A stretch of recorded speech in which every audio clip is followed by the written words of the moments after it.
everyone. Happy Sunday. And happy Mother's Day, everyone. It's the perfect day to have some Champagne Billecart-Salmon. So that's the house we're going to be talking about today. Hi, everyone. Happy Sunday. Happy Mother's Day, everyone.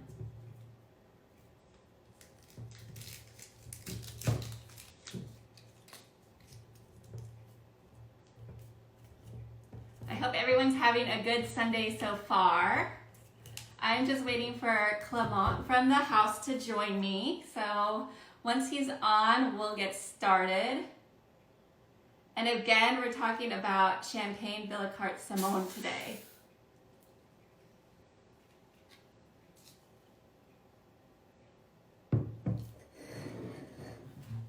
I'm gonna check this.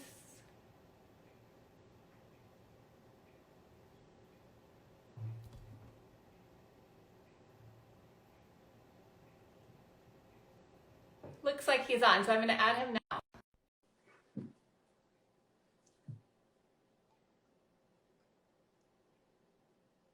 Hello.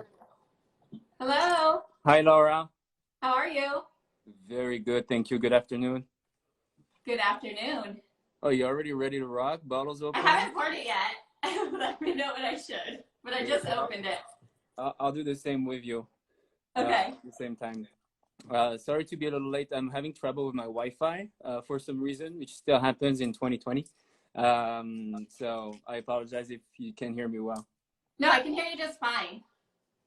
Okay. Well, thank you so much for having me and having us at Billcart-Salmon today with you. I know you've had a great lineup of Champagne House in the past few weeks. So I think it's a great way for a lot of people to confine and drink champagne on Sunday. So I think so. It's a perfect way to spend a Sunday, especially today's Mother's Day. So I think it's perfect celebration. Happy Mother's Day. Yeah, happy Mother's Day to all the moms out there. So yeah, it's a great choice today. I'm very excited to and I'll follow your guidance and your questions, but I'm very excited to talk about the Blanc because you know it's a wine that not many people know from us from the house, and we like to say it's kind of our best kept secret because it's a very small production. It's something very somewhat hard to get, and it has a very, very deep and pure expression of the terroir it comes from, and also the style of the house. So I'll get into that when it's the right time. Okay, perfect. Yeah, I'm really excited to be focusing on this one. So I'll show everybody. This is the bottle that we're drinking. Yes. And it's the Grand Cru Blanc de Blanc.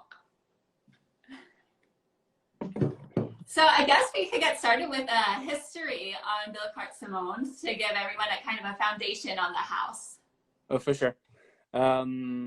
So, you know, I'm sure I've seen a few of your past Sundays and guests and houses. So I'm pretty sure people listening to us today are pretty familiar with Champagne in general and with houses of Champagne, and have a pretty deep overview of the different styles there is and the different histories. Where, you know, I think Billcart-Salmon is among the very, very unique wineries in Champagne for the simple reason that today, after 202 years of history, it's still family owned. It's still independent. It's never changed hands. It never went anywhere, despite everything that could have happened through history. It still remained, you know, in the family, and that's a family story. It's a family history, and that's what's pretty special about it. So it was founded in 1818. So it's pretty straightforward. You have two names, Billcart-Salmon, because it started in 1818 by a marriage by Mr. Billcart and Madame Salmon. It's a love story. Nicolas François Billcart married Elisabeth Salmon, his wife, and you know, starting a champagne business 202 years ago was somewhat risky. Pretty much a crazy adventure back in the days where sparkling wine in Champagne was still very, very minimal. as far as the production. It was mostly still wines that was made. And so his goal, Nicolas François, was a kid of the village. He had grown up in Mareuil-sur-Aÿ. For those of you who know where that is, it's very centrally located in Champagne. It's right in the middle, right next to Epernay, and really at the corner angle of the three sub-regions. So, Côte des Blancs, Montagne de Reims, and Marne Valley. It's really at the corner angle of those three regions, which is if we were at war, it would be a very strategic location to be at. It's really at the corner of all the Grand Cru. And anyway, he was the kid of the village, and it's right on the Marne Valley, so on the Marne River, which back in the days was very important for transportation to get into Paris. So the family was involved into controlling the channel and what would go in and out from the village down the street. So the house is still there. So if you go, I'm not sure you've been to Billcart, Laura, but it's I haven't yet. I would love to go. Where your name is on the invite. We'd love to have you. But yeah, it's still the same family. And so back then, 5% of the production probably was sparkling around there. Most of it was still wine. And so his goal was to showcase the grape from the village. And the only issue he had is he had no vineyards. And that's why he needed the Salmon family through his wife, through Elisabeth, who owned vineyards in the village, and whose brother, Louis Salmon, Elisabeth Salmon's brother, it was an enologist, still winemaker. And so they all embarked into this journey to start Billecart-Salmon. So, I mean, many houses have great history and great start, but as I mentioned earlier, the most amazing thing to us is the fact that it's still family owned after 202 years. So today Billcart is the oldest, or Billecart, as they say in the US, Billecart-Salmon, Billecart-Salmon. It's up to you. There's no wrong way as long as you enjoy it. It's the oldest continuously family-owned house in Champagne. So 7th generation now running the house. Mathieu Billcart is his great grandfather started the house, and he took over the reign from François, the 6th generation, a couple years ago, around our bicentennial. So that's really the history for us, is remain in the family. We're a small house as well in terms of production. We're among the small to medium sized independent houses. We produce about a couple $1 million a year. And we focus on quality. That's the big thing for us, is we have a unique style, very consistent style, and we focus on maintaining that style. And I'm sure we'll get into the style in a second, but it's wine and quality is at the center of everything.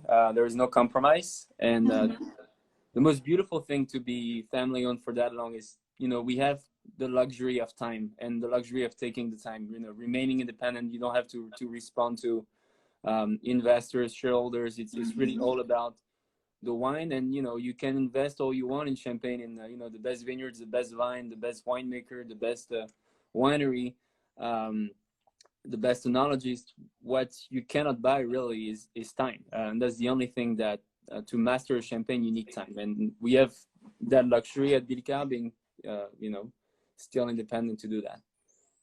Yeah, no, that says a lot about your guys' quality, and the fact that you guys are the longest continuous, same family owned Champagne house is amazing. So really exciting. Absolutely. And I'm sure you've had many different styles across the last few weeks to go through. So this is one very deep expression of Chardonnay, which we're going to get into. It's really clearly screams the Billcart style in it, even though it's very Blanc de Blanc in style. But generally speaking, of course, we're known for rosé, for Brut Reserve, for other cuvées. They all share in common that style, and that's something that the family, the tasting committee, and our winemaker are really pushing towards, is to maintain that style, which is all about balance, all about finesse, all about elegance, all about freshness. So for instance, last week I think you had Charles Heidsieck champagne. Mm-hmm. or a couple weeks ago, which is a beautiful house. But in that instance, very different style. A little more rich, a little more opulent. Billcart is very different from that. It's a style it's never going to tend to be about yeast. It's not a yeasty champagne. It's not going to be about oxidation. It's not going to be about sugar. It's not going to be about oak either, even though we use a lot of barrel fermentation in our champagne. Not in the one we're tasting today, which is all stainless steel, but in general. But we're all about finding the right balance between, keeping freshness, keeping fruit. We're deeply obsessed with fruit and freshness at Billcart. I'll come on that in a second. But we really want to produce champagne that are gastronomy driven, gastronomy friendly. So they're not going to overpower fine dishes, fine ingredients. They're going to be very, very clean, very delicate. Mm-hmm. And so that's what we look for that freshness and that finesse. But at the same time, we still want a little bit of power, a little bit of structure, a little bit of complexity, some depth as well to have a balanced wine. And that's really the style of the house. And, probably one of the most amazing thing about the winemaking process at Billcart is everything happens within this behind closed doors at the tasting committee, as they call it, which is it's a very important tasting that happens every Friday at 11 a.m. That's where everything is decided as far as any strategic and important decision on the wine. So meaning at harvest, tasting all the clear wines, all the vin clair, every single parcel, because we vinify each parcel at Billcart separately. So we're going to vinify and make still wines from these parcels. So we taste, the tasting committee tastes and has to unanimously agree, well, is it good enough to be Billcart? If it is, great, we keep it. If it's not, we're going to sell it. But if it is, well, what are we going to do with that parcel? Is this going to be good for the rosé? Is it going to be better for the Blanc de Blanc? Is it going to be good for the Brut Reserve? Are we going to keep that in reserve wines? You have a lot of strategic decisions are made, and everything happens by tasting. And the most amazing thing about that, having a tasting group is pretty common in the world of wine. But what's outstanding is really that you have 8 people. Half of that is Billcart family. So you have Mathieu, the current CEO, 7th generation. You have François, his predecessor, who still attends. You have François and his younger brother Antoine, still there, 6th generation. And their father, who is Mathieu's great uncle, who was running the house, between the 1950s and the early 80s. He was the 5th generation. He's 95, and he still comes to every session. So you have 3 generation, a few harvests in the memory, and again, unanimous. And on the other side, you have the technical part of the group with our winemaker, the enologist, or vineyard director, Denis Blais.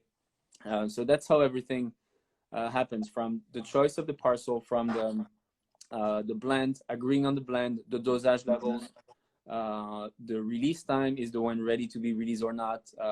Is this one going to be vintage released or not? Is this vintage going to be ever produced or not? Because a lot of the time, we bottle vintages pretty much every year to see how it evolves. But a lot of time, you never see the light of day. That's which is a process which for many regions don't make sense, but in Champagne, something we have the capacity of doing is, and at Billcart, there is no rule really, and there is no recipe either. That's the thing, for the Brut Reserve, for the Brut Rosé, for the Blanc de Blanc, every year, every harvest, the blend is going to be slightly different. We don't have a set recipe. Everything happens by taste and by profile, and through that tasting committee. So that's really how wine goes through at Billcart. It's such an in-depth process. There's so much to think about. And it's not something you find in how to conduct a winery for dummies book. It's it's something that probably definitely not the most efficient process. But at Billcart, I've been working for the family for now 7 years, here in the US, and it's I can tell you there is and from any angle you look at it, there's no corners that are being cut. It's all about taking the time, thriving for excellence, and do whatever we can to keep increasing the quality. And so that goes with time, as I mentioned. That goes with the selection of grape. That goes with our wine growing practices in the vineyards. The relationship with the growers, the relationship with the farmers, our teams in the vineyards, and the relationship with chefs at the same time. Because we want to make, again, wine for food. And this is the Blanc, which I'm going to pour myself a little bit right now because it's very I will too then. It's very tempting. But yeah, this is probably one of the most gastronomy friendly wine that we make, especially when it comes to very, very delicate food, like or fishes, seafood, crudos, shellfish. This is a wine for that kind of very delicate, laser sharp style of food. But we can come back on that. But yeah, well, everybody, cheers as well. Thanks for coming, Laura. Cheers. Happy Mother's Day. Cheers. Do you want to go through the tasting real quick, or should we go through the We can go through the tasting if you. The blend. Yeah. So at Billcart, just to tell you where these grapes are from, we have about 300 hectares of vineyards that we deal with, which is a good amount, and it's actually a very luxurious supply in a way in terms of quantity, and that's on purpose. With that much vineyards access, we could produce way more. And the goal of the family has always been to expand that vineyard access by either, every year we try to purchase when we can, when it makes sense in the Grand Cru, which is really hard to do. But key access to the Grand Cru is very important for us. We only deal with Premier Cru and Grand Cru as a rule. When it comes to Chardonnay and this wine, it's only Grand Cru.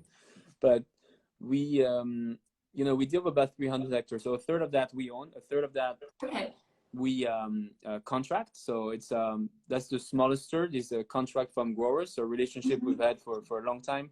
A lot of them, crazy histories of generations of their parents selling grapes to the Billcart family. And then the last third is vineyard management. So it's basically a lease where we don't own per se the vineyard, but we take care of it entirely as it is our own. So basically 2/3 of the supply of those 300 hectares we directly, our team manages. It's all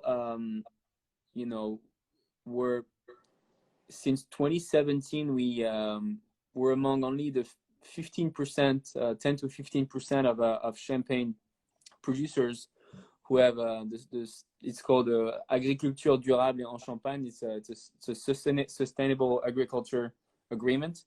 So we follow very strict rules, and so do our vigneron partners, to be extremely careful, follow very strict guidelines from our team, and very proud to have that agreement for a few years. So in some parcels we're biodynamic, in some parcels we're organic.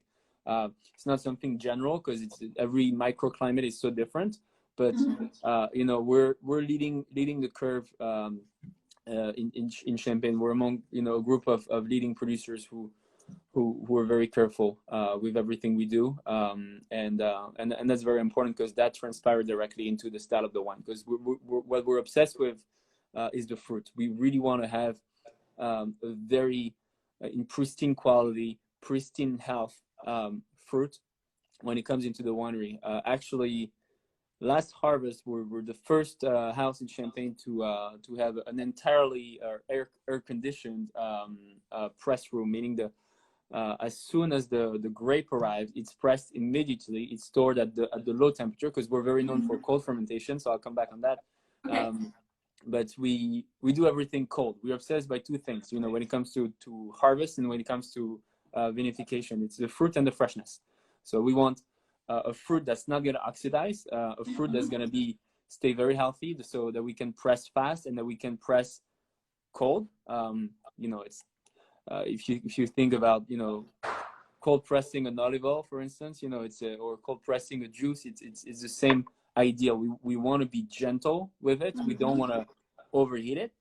And so being able to, as soon as the grape enters our press room, to chill it down, that's a big step towards continuing to improve the quality and the health, sanity of the grapes. So for, you know, we rent also a few press room across our vineyard. So, and I'm sorry, I'm going way around the initial question of tasting this wine, but I think it's important. This is all good. It's all good background information. You know, we're in Mareuil-sur-Aÿ, which is, like I said, the corner angle. So we sort about 12 miles, those 300 hectares, they're about 12-mile radius around the house in all three subregions. So it's very close by, but still, for vineyards that are the furthest from the house, we rent some press rooms, so that the kind of rule of thumb is we don't want a grape to travel over half an hour in a truck before being pressed. Okay. Again, not to harm it and to avoid oxidation. So we want fruit and freshness. Once it's pressed, and by the way, at Billecart-Salmon, it's very important, we only use the first press. In Champagne, you're allowed to use first and second press. Second press, closer to the skin, more tannins, more green, more impurity, we sell it. By law, we have to vinify it, but we sell those wines, the second press wine. But the first press, in the tank, very low temperature. So in this example, only stainless steel tanks. Every parcel separately vinified, so we don't pre-blend to make the wine. We're going to make identity, singular, single personality, single terroir wines, and that's going to give us, you know, I think Mathieu Billcart was telling me the other day that 2019 harvest at the tasting committee, of course our cellar master tastes way more than that, but at the tasting committee they tasted about over 300 different still wines. Wow. From that harvest, and all of that has to go by the tasting committee. But we have about 600 small vats where we can vinify, micro vinify. So each parcel vinifies separately and cold. So what we're very well known, and if you remember the 95-year-old gentleman, Jean Billcart, in the late 50s, early 60s, he was a big pioneer in Champagne, something that today is a little more common, but we take that process to the very extreme. He was a pioneer to believe in cold fermentation. So he did some trial where back in the day, you know, it was not thermoregulated. It was, you know, the same technology available to wineries. And what he did was to try to chill the wine almost as cold as freezing the must, but at the very limit where temperature-wise the fermentation could start. And he noticed that by doing that, the wines eventually, versus the wine that was done in a more traditional method, would be more elegant, would have more freshness, would have more finesse. And those are things that are very important to the family and very important to the style of Billcart. And so, you know, over the years, we've kept improving towards the direction and in investing towards the direction and trying, really. We do, prior to the fermentation, a double cold settling. That means that to clarify, to clear the must, so meaning to get rid of the impurities and the coarser lees. You know, you have several ways to do it. You can use eggs, you can use white eggs, you can use centrifuge, you can basically shake it up to filter it. We do it through cold, so it's a natural process. We drop the temperature to 40 degrees, so almost freezing it, and naturally it's gonna separate. And so we do this twice, and then we go through our fermentation, which on average would go probably, you know, a month and a half in Champagne, typically at a regular temp. So sorry, the opposite. It would take about 7-10 days, you know, to go through the fermentation. For us, it's a month and a half. So it's a much longer process. Because it's like when you do I don't know, an applesauce. It's like when you're, and you know, you can get to, it's very easy to make an applesauce. You can do it very fast. You know, you can just turn up the heat and it's gonna melt down faster. But if you do the same thing at a low temperature, or like your leg of lamb that you leave in the oven for 8-10 hours at 200 degrees instead of doing it at 400 degrees, same idea. You preserve the aromas. It cooks very slower. And in the case of an alcoholic fermentation, it's the same thing. It's slower, so the fruit transforms gentler, and you're able to retain a lot of freshness and a lot of fruit. That's the Billcart signature, is the freshness in the fruit. So that's on the vinification process. Then on the end of the process is the aging. So this wine, the Blanc de Blanc here, has about almost 6 years of aging on the lees. And it's a non-vintage. The law for non-vintage is 15 months in Champagne of aging. So we're already past what a lot of houses are releasing their vintage with 5 years old of age. So, or typical Brut Reserve is about 3.5 years, or Blanc de Blanc needs more time. And the reason our Blanc de Blanc needs more time, so coming back to the initial question, is we're in Grand Cru Chardonnay here. So, Grand Cru, you have 17, a cru is a village. You have about 17 villages in all of Champagne that are classified as Grand Cru. And arguably the most interesting and most classic and most noble terroir when it comes to Chardonnay is the Côte des Blancs, the White Coast, which is extremely well known worldwide, because it's this very it's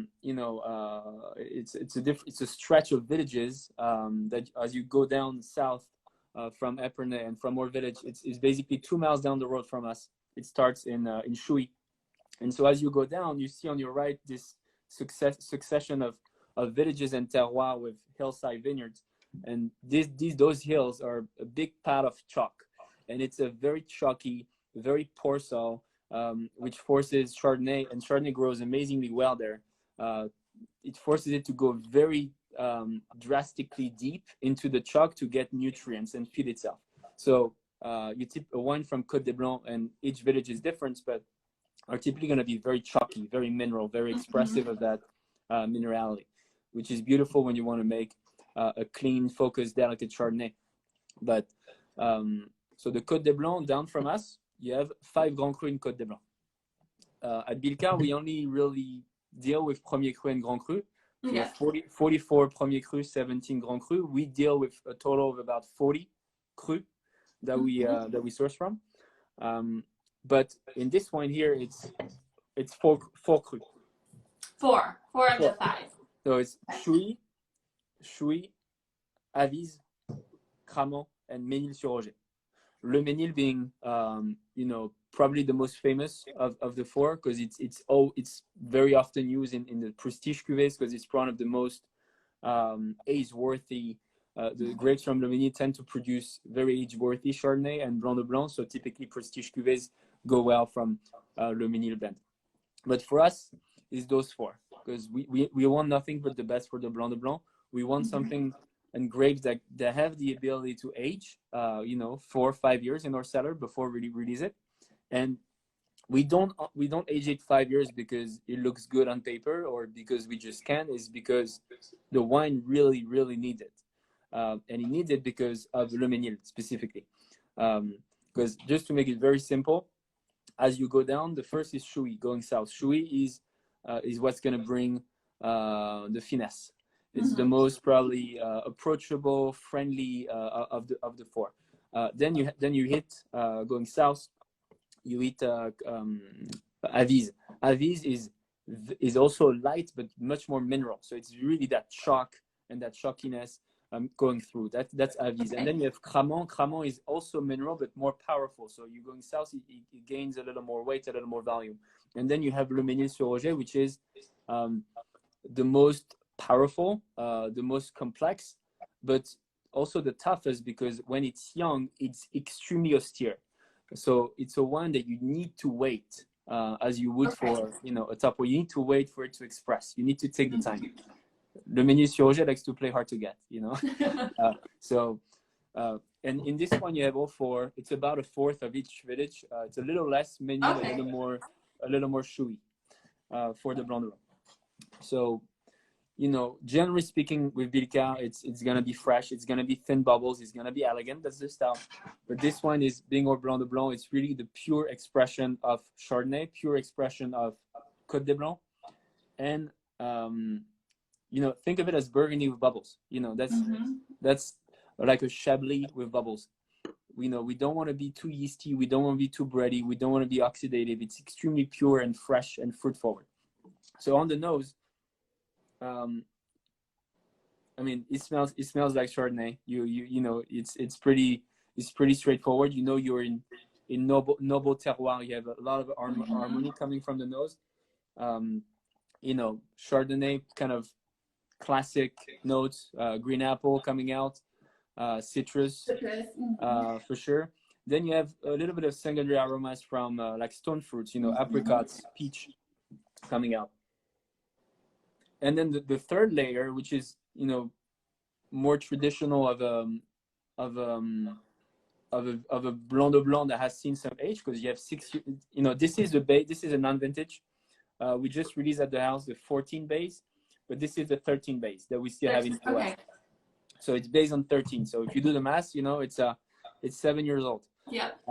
So it's a wine that has age in the cellar. So the longer you age a champagne, of course, the more bready, baked apple, baked butter, patisserie. You know, I always say it's like, you know, you're on right now. Unfortunately, we can't do that. But you know, you're in Paris on a weekend. You just arrived from the airport. You're very you haven't slept.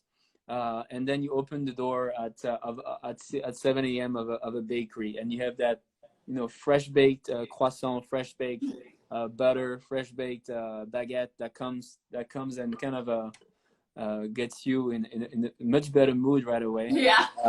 And that's what you get in a vintage champagne. That's what aging champagne in lees does to you. And so you get that a little bit there. But the style of Billcart, remember, is not yeasty. So even though we age our wines a long time, they're never going to be obviously, you know, super bready. You get that, but it's not. It's just, you know, a subtle note. And that's on purpose. And now in the palate, bubbles at Billcart, because we age a good amount. You're gonna have. It's not even so much about the bubbles. It's about the mousse. It's about the texture. You know, it caresses the palate. It's very harmonious, and it's a touch. It's about the texture. It's not about you know, aggressive bubbles. We don't want that. And so that's why also one of the reasons we age our wines a long time. You know, right now we're releasing on the market. We have a 2007 vintage Blanc de Blanc.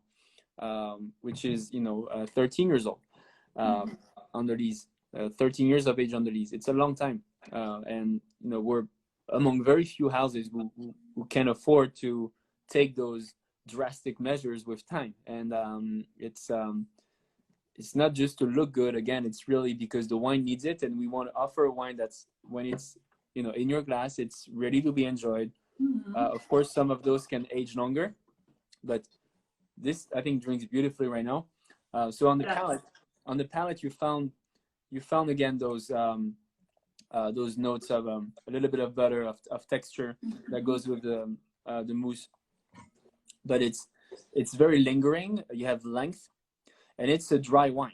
And what really strikes to me on the back that you get on the tongue is the minerality. So you are getting in this wine on the back. That's where you're getting the Côte de Blanc signature. So the very chalky, kind of like almost, you know, almost kind of like you're right there, and you take a rock and you lick it. You know, it's it has that terroir signature from Côte de Blanc that, you know, you can try all you want in Champagne. It's really hard to find wines that have that signature in other areas of Champagne. That's why those are the kings of Chardonnay in terms of villages.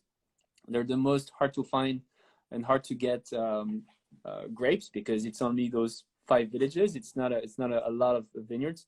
They're the most expensive also, you know, grapes in Champagne. If you want to buy them, they're the most expensive land to purchase, among the most expensive pieces of vineyard in the world, if you can buy it, because there is nothing for sale. And so yeah, that's Billcart Blanc de Blanc Grand Cru. So base 2013. So how much reserve wine is used, and how old are the reserve wines? So like again, last week you had Charles Heitzig, which is a house who uses a lot of reserve wine. That's kind of their one of their signatures. At Billcart, it depends. We're in our Brut Reserve, which is our non-vintage Brut. We use and that's why it's called Brut Reserve. Actually, we use a lot of reserve wines. We use over 60% in our current blend of reserve wine, which is a very big amount. Yeah. Now, we don't want to use reserve wines that are too old because the style of Billcart is about the freshness. So for us, the reserve wines is more about the consistency, and it's more about bringing different layers, different notes, different spice from those different years. It's basically as you're painting, you're adding different notes and nuances to your palette of colors to make the blend, and that's great. And it's it's a luxury to be able to use that much reserve wines. Now in wines like the rosé or the Blanc de Blanc, which are stylistically Chardonnay based wines and lighter and fresher, we want to use a little less reserve wines to stay again more fresh, so and have tension and have elegance and finesse. So it's about 20 to 30% reserve wines. Okay. On the Blanc de Blanc.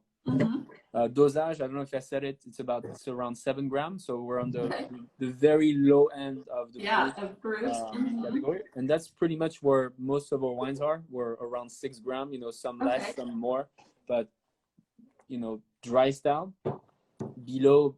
I don't know if you know this, but basically below 3 grams per liter of sugar, your palate doesn't even distinct sugar. It only starts to distinct and to perceive sugar after 3 grams per liter.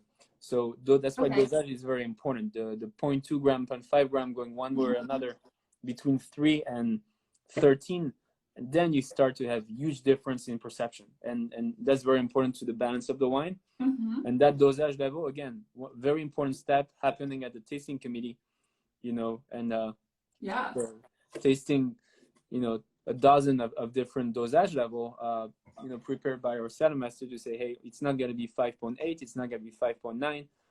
It's not a technical sheet that is being made. It's really based on palate and taste and profile. Tastes good, right? Yeah, it tastes amazing. It's excellent. So really, how long have you guys been doing the Blanc de Blanc? So it's actually not a wine we've been making forever. It's not like, for instance, the rosé, which we've been making for almost since day one, a couple hundred years ago. Yeah. But we've always made in good years a vintage Blanc de Blanc that's called Cuvée Louis. But I think it's been only about 15, 16 years that we started producing a non-vintage Blanc de Blanc. And it's actually it's a quite funny story. This wine was started at the request of Antoine, and Antoine is still in the house. Antoine Billecart is our export director, deputy export director. Is in the tasting committee. He's a great taster, amazing expert and technical on wine, and he really likes Chardonnay and Côte de Blanc. And 15, 20 years ago, he asked his father, Jean, who was running the house, that was even before that, because it was more about 30 years ago. But he said, hey, can we do a non-vintage Blanc de Blanc? And the answer was a strict no, because we basically didn't have enough Chardonnay. All the Chardonnay, the Grand Cru, especially Grand Cru, we didn't want to make a non-vintage Blanc de Blanc, which would not be from Côte de Blanc Grand Cru. All the Grand Cru was used to go into our vintage Blanc de Blanc, or into our Cuvée Nicolas François or Cuvée Elisabeth, all of our prestige cuvées, or rosé. And so he had to go on a quest, really, to find his own supply of. So he had to convince a few grower friends to secure some parcel here and there to to try. Oh, And wow. So he went out and like found the grapes to do this. yeah, and so Yeah. it turned out to be such an amazing Blanc de Blanc that it was the beginning of it. And you know, since then we've been able to make a little more, but it's a very small production still for us. And you know, it's a very classic wine for at the house for the Billcart lovers. It's a great wine to drink with food. So it's a great aperitif wine for sure. You know, easy to drink on its own, like we're doing right now. It's perfect. Makes me happy. That's what champagne is about. You know, especially right now, it's about bringing a good mood. That's what it's for. You know, it's bring a smile on people's face, keeping the good mood, keeping the happiness.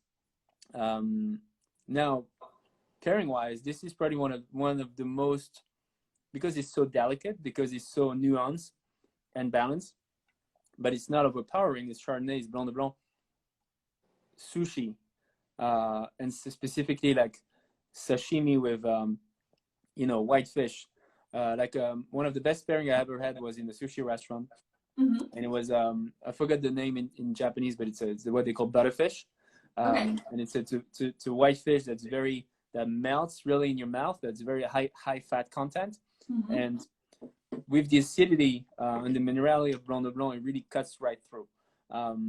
Another thing I remember about this wine, there was probably 6 years ago when I first started. I was in Cape Cod, and it was around October, November when the Nantucket Bay scallops, you know, the little tiny scallops came into season, and so they were serving in this oyster bar. They were serving them as a special, just raw, on a plate with some squeezed lemon and just some kosher salt on top.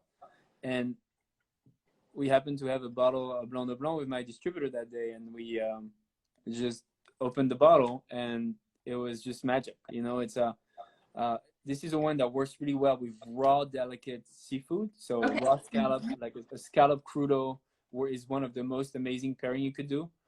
Very simple, not overly thought, just, you know, simple ingredients just to let it shine. Oysters obviously is something super classic with Blanc de Blanc, and that works really well. Some caviar as well, if you're in the mood and budget for it, sure. Or just like a very delicate white fish cooked with a butter sauce, you know, like beurre blanc, like halibut, like a Chilean sea bass. So again, high fat content, very delicate white fish goes really well. Yeah, they all sound like excellent pairings. Great ideas for cooking for mothers today, or to enjoy. Yeah, I love the minerality on this champagne.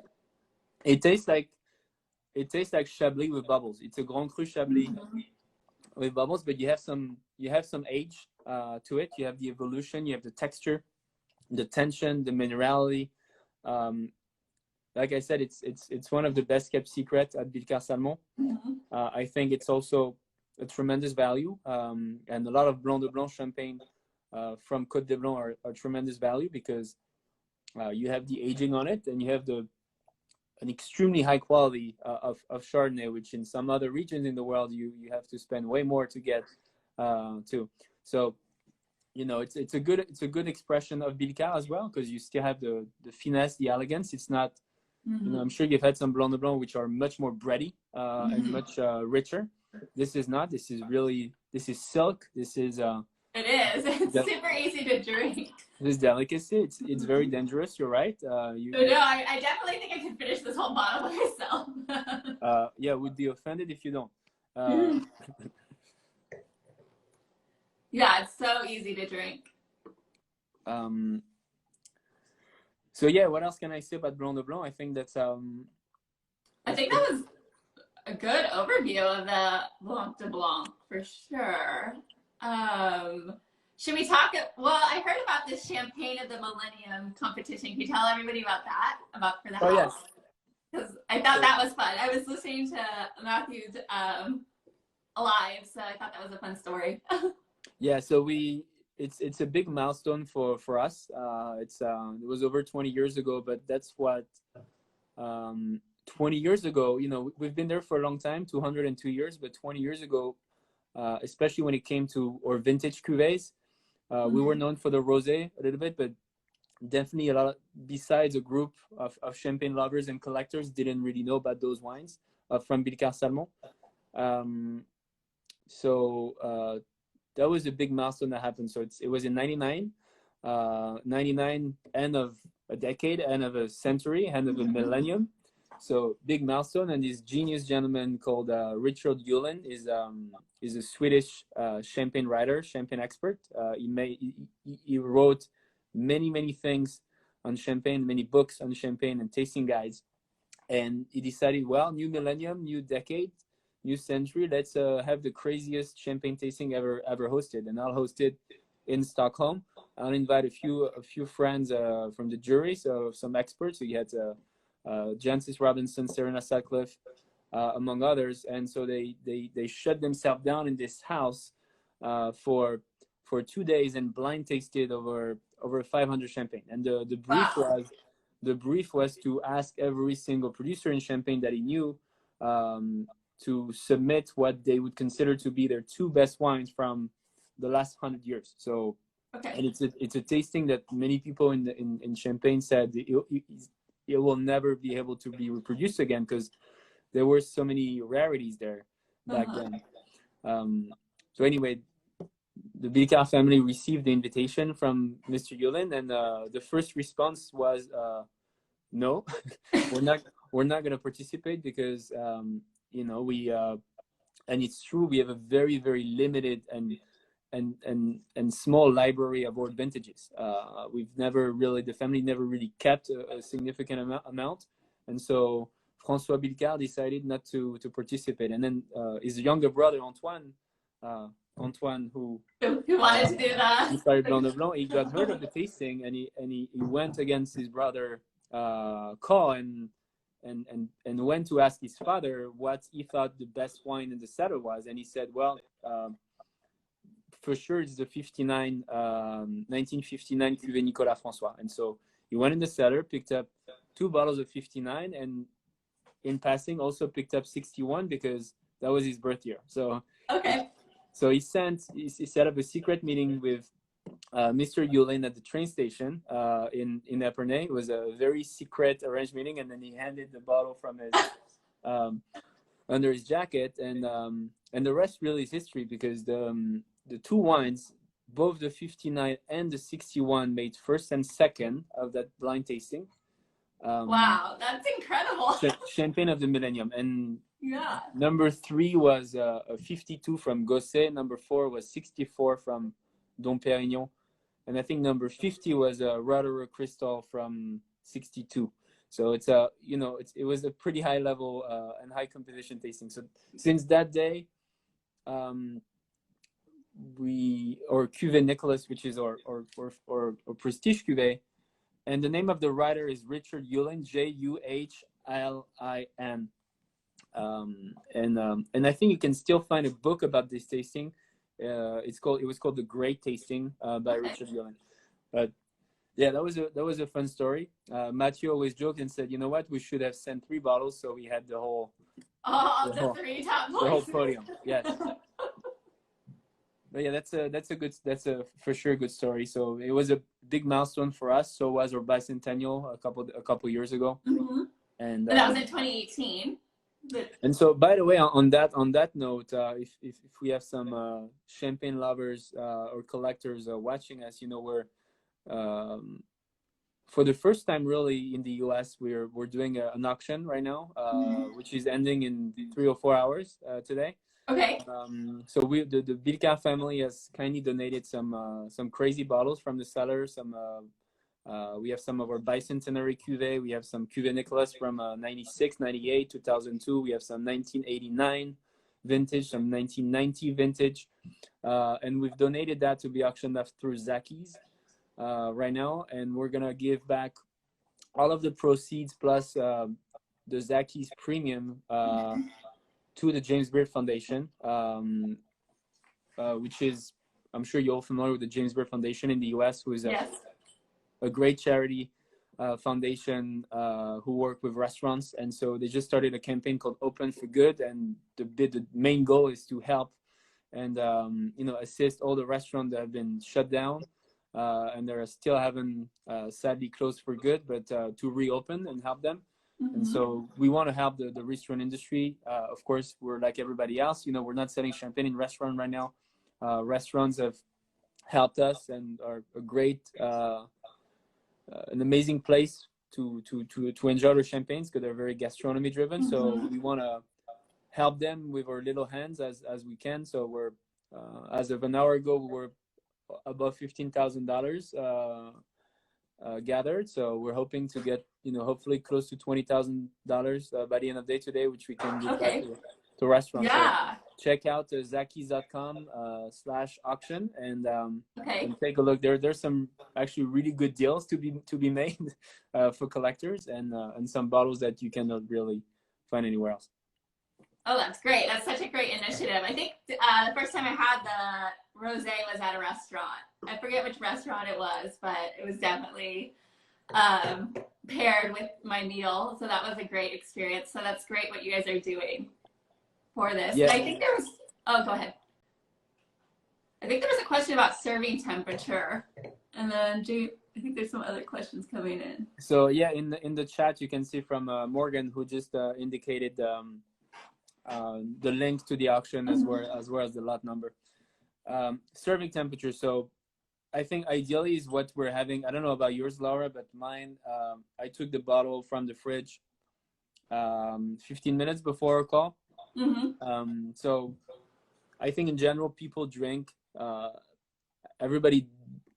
everyone does what he wants, right? Or what she wants. But I think, in my opinion, a lot of people drink their champagne too cold here in the US.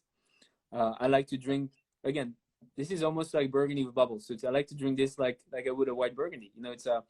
It's so a little warmer than your regular temperature for champagne, even for this Blanc de Blanc, because I don't know, around 10, 11 degrees Celsius in the glass. Forgive me about my Fahrenheit conversion, I forgot. And 15, 20 minutes out of the fridge before you have it, I think is a good rule of thumb. And glassware, I think for this type of wine, especially if you're gonna have a nice meal with it, this is the perfect glassware. Not too wide, not too narrow. This is a Riedel champagne tasting glass. I think this is perfect for Blanc de Blanc.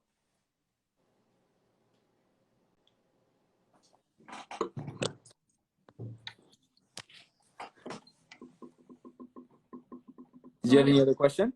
I think I'm good. Do you want to quickly talk about your other champagnes that you guys have for available? And you mentioned there was a vintage version of the Blanc de Blanc. So maybe just briefly talk about that. Yeah. So I mean, at Billcart, we have many kits in the family. We make 11 different cuvées. Again, the idea is not to be as easily readable as you would but it's more to have the perfect cuvée to go with any type of cuisine. We want to be able to cover from the beginning to the end of a meal, from texture level, spice level, fat level, to have a champagne that could potentially pair with it. So we have a very within the same style that we described, we have different cuvées, 11 to be exact. So that's one of the 11 kids in the family. We have 6 non-vintage and 5 vintage. Okay. And within those 5 vintage, we have 3 what we call tête de cuvées, 3 prestige cuvées, and they're all named after the founders. They're the founders cuvée. And among those 3 founders, Nicolas François, who married Elisabeth, and with the help of her brother Louis. So you have Nicolas, Elisabeth, and Louis. These are the 3 founders. So Nicolas François is the one who won the Millennium tasting. That's mainly Pinot Noir. Then Cuvée Elisabeth is a very sought after rosé vintage. And then Louis Salmon is our Blanc de Blanc vintage. So we have a Blanc de Blanc version of our tête de cuvée called Cuvée Louis. Right now you can find in the US both the 2006 and 07. Okay. And so the difference with this wine, with the Blanc de Blanc, the non-vintage, is much longer aging, selection of parcels. So we're going to go with parcels that tend to be a little older and they're going to have more aging capacity, higher amount of le Mesnil-sur-Oger in this wine. And then vinification is different. Here it's only stainless steel. In the vintage Blanc de Blanc, you'll have a little bit of barrels, about 20%. So just more depths. Coming back to my Burgundy analogy, you know, it's like, you know, you're more into a Chablis style here. In our vintage Blanc de Blanc, you'll be more closer to going to Meursault or to Chassagne, to ones that have more volume, more roundness, more depth, more power. And they're wines to be aged forever, really. You know, our Blanc de Blanc vintage can age anywhere from, you know, another 10 to another 30, 40, 50 years, depending on the vintage. So they're wines for collectors. They're bigger wines. And so that's among the other ones we make. Of course, we make the rosé, which is, or brut rosé, which is very iconic, a very light style. We have a cuvée, very interesting, called Brut sous bois, which is a wine fermented entirely in oak barrels. 52 degrees Fahrenheit. There you go. Yeah. Great. And then how long do you think people should age this one? Or should they enjoy it right away? Or how long can... I think it's in a pretty good spot right now. I think so too. I think it's great right now. Or non-vintage, we do the aging already ourselves a long time. You know, unlike some other champagne producers, you know, we really take the time. So that's 13 days. That's 7 years old, 6 years almost on the lease, and it's meant to be fresh like it is right now. Yeah. Aging this wine, and I've had some older non-vintage Blanc de Blanc that I've aged for a few years. It's amazing. You're just gonna lose a little bit of freshness. Okay. You're gonna start developing a little more secondary notes, more texture, more depth. It depends how you like it. I think this has great potential for, you know, about another 5 years. But it's not really the purpose. Or vintage, on the other hand, those can go, and we encourage to age them, you know, again, it's a personal preference as well on the style that you look for. Okay, great. No, this was great. So thank you so much. I don't know if anyone who's watching has any questions, but I think we've kind of gone over everything. So thank you so much for your time, Clamant, today. You're welcome. And again, everyone, we were enjoying this amazing Blanc de Blanc from Billecart-Salmon. And I'll leave a link for where you guys can find this, because it's excellent. I'm definitely going to be finishing this today. Yeah, send me some pairing picture of what you're having with. Okay, I will. Well, thank you, Laura. Thank you, everyone, for spending a little bit of Sunday with us. And I'm also gonna finish my bottle. Okay, sounds perfect. Have a great Sunday. Enjoy the rest of your day. Happy Mother's Day. Thank you, everyone. Cheers. Bye, everybody. Bye.